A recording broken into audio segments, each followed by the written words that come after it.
Mga paps, pauwi na tayo. Dadaan tayo sa ano, sa shop ng motor. Sana may bukas na, no? Kasi mga paps, na hindi na gumagana yung ano natin, yung signal light ay, no? Naka-stagnant na lang siya kasi yung relay niya medyo pundido na.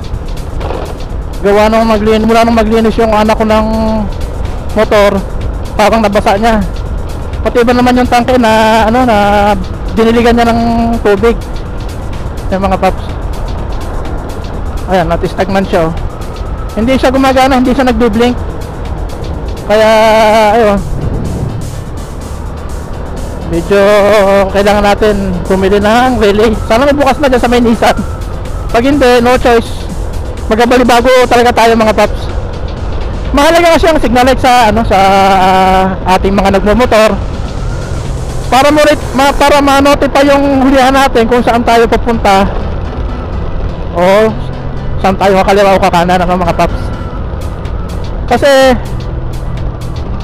kung sirang ulong driver ka mga paps ng motor, yung hindi ka nalilingon tapos wala ka pang signal light, disgrasya ang aabutin mo dyan mga paps. Hinahanap mo na si Saint Peter, sigurado yan mga paps, no?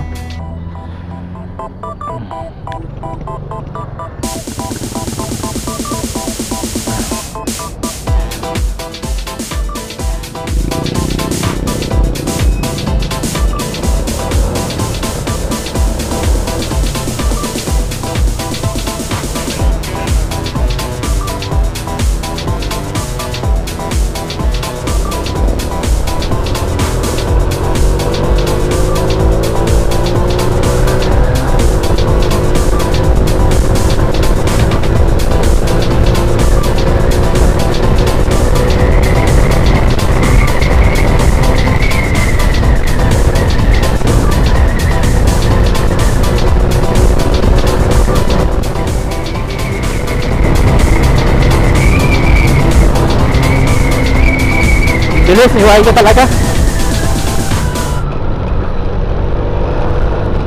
Mabilis talaga si Whitey.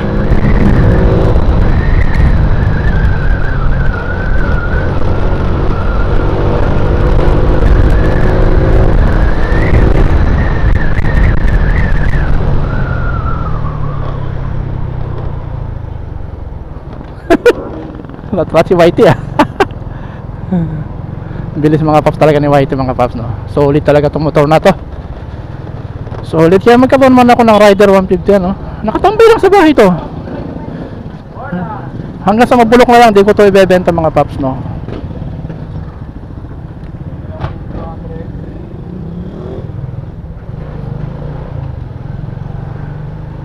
Hanggang sa mabulok na lang.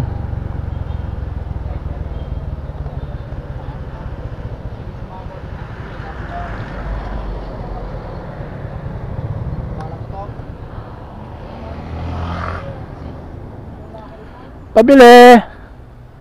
Magkano? Oh.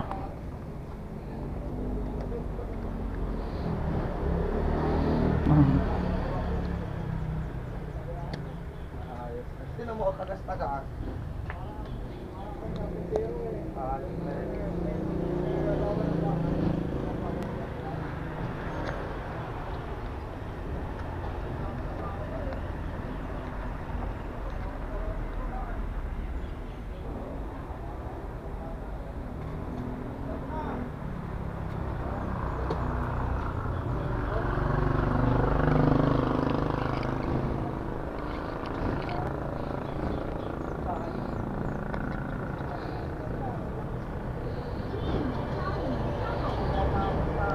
Yung mga paps, nakabili na tayo ng relay, no? Ito. Placer relay, no? Wala kasing placer yung ating ano, no? Yung ating signal light. Ako na gagawa. Kaya magbabaklas tayo mga paps.